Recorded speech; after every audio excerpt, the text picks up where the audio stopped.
Assalomu alaykum hammaga. Bugun yaxshi kun. Hammalaringizga rahmat, tabriklar uchun rahmat. Bitta narsani aytmoqchi edim. O'tgan yil shu kun 5-aprel. Dunyodagi eng zo'r odam men edim. Dunyodagi eng zo'r odam men edim va bu yil afsuski zo'r bo'la olmadim.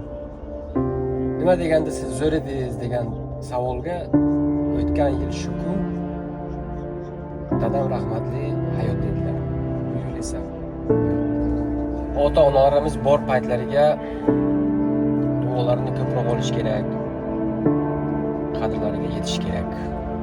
Ko'proq duolarini olinglar ota-onalarimizdan. Hozir ertaga hech kimga ishonch yo'q. Biz bu hayotga bormikan,